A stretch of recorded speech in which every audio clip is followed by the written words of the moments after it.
nombre es Cecilia Ibarra Portillo y yo les voy a hablar de todo el contenido del módulo 1 de bienes, derechos reales y sucesiones. El patrimonio se define como el conjunto de bienes, derechos reales, personales y cargas que el sujeto tiene. Los elementos del patrimonio son activo y pasivo.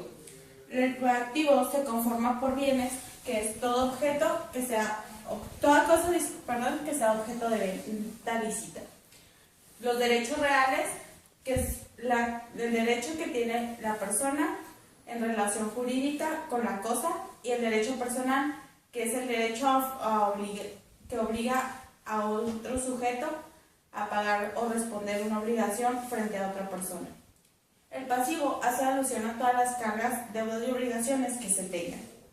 En base a estos dos elementos, activo y pasivo, se determina si existe un haber patrimonial o un déficit patrimonial. El haber patrimonial es cuando se tienen más pasivos que activos para responder, es decir, se tiene el suficiente capital para responder a sus deudas y se habla de una solvencia. Por otra parte, el déficit patrimonial es cuando son mayores los pasivos que los activos y no se puede responder a sus cargas. Entonces se habla de que se tiene una insolvencia. El patrimonio se transmite de dos formas: causa mortis y inter vivos. Causa mortis es cuando la persona muere y se extingue por tanto su personalidad y pasa con ello el patrimonio a sus consanguinales o herederos, ya sea por herencia o legitimación. Por otra parte está inter vivos. Esta modalidad queda descartada según la primera teoría del patrimonio, que veremos más adelante, pues dice que no se puede transferir el patrimonio en su totalidad durante la vida. Como bien les decía, existen dos teorías para el patrimonio. La primera es teoría patrimonio-personalidad o teoría clásica, y teoría patrimonio-afectación, que es la teoría moderna. La teoría patrimonio-personalidad se define por 5 principios, que son: solo las personas pueden tener patrimonio, pues solo las personas son sujetos de derecho y obligaciones. Se debe tener un patrimonio. Esto quiere decir, toda persona debe de tener un patrimonio, sea futuro o presente, pues tiene la posibilidad de ser titular de derechos y obligaciones. Solo un patrimonio. En este caso, la teoría contempla la universalidad jurídica, que quiere decir que el patrimonio engloba todos los bienes en un solo bien inalienable e indivisible. Y inalienable, como decía, es el último principio, que quiere decir que el patrimonio no puede ser transferido en su totalidad bajo ningún motivo durante la vida de la persona. La segunda teoría es la teoría moderna. La teoría moderna se denomina patrimonio-afectación. Esto quiere decir que existen tantos patrimonios como fines jurídicos que se tengan. Los tipos de patrimonio que contempla son el familiar. El familiar son los bienes constituidos para la protección de la familia, en donde se encuentra la casa habitación y la parcela cultivable.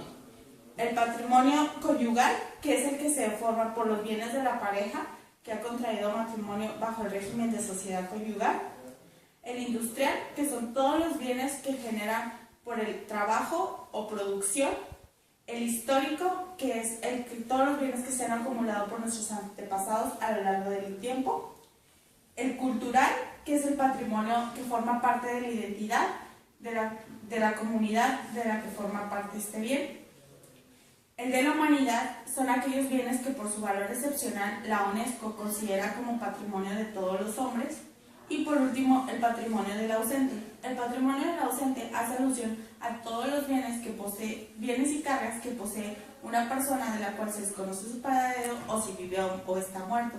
Las personas que se cercanas a este tienen la obligación de mantener ese patrimonio intacto hasta que se compruebe si este vive o muere. Bueno, los bienes, como bien decía, son todas las cosas en sentido estricto que están dentro del comercio. En sentido amplio, es todo aquello que causa satisfacción. Para ello existe una clasificación de los bienes.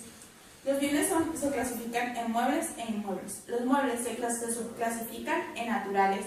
Estos son todos aquellos bienes que se pueden transportar de un lugar a otro sin alterar su esencia.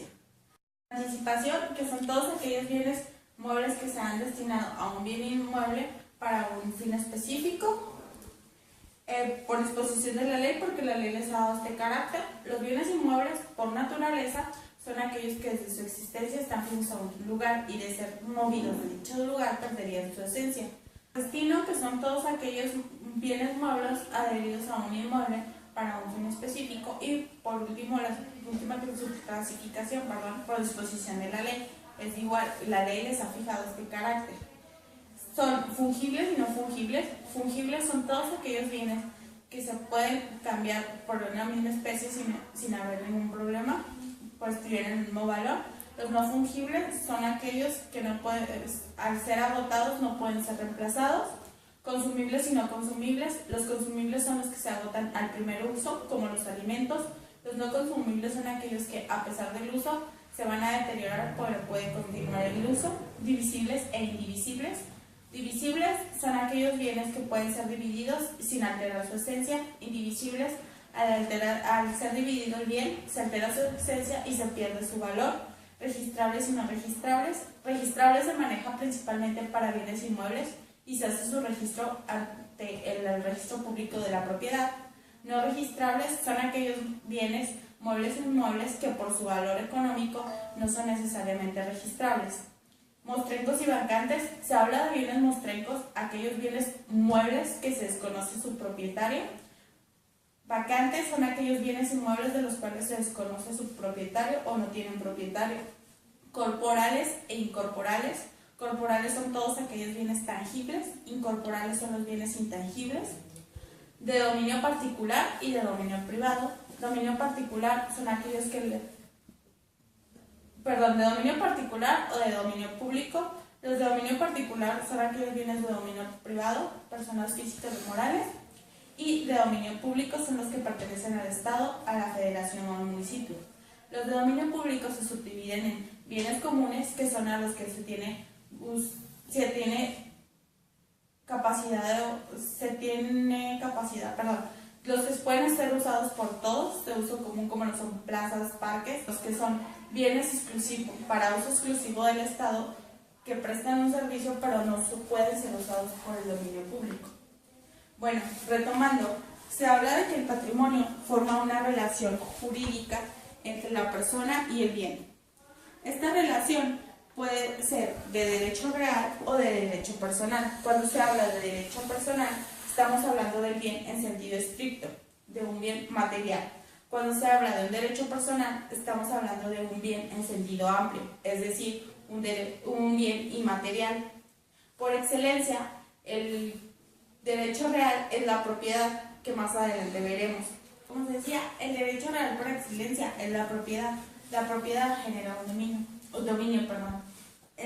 La propiedad es el derecho real que tiene un sujeto sobre un bien oponible erga omnes, es decir, oponible a todos los sujetos. Este derecho es de uso, disfrute y goce total de dicho objeto o bien.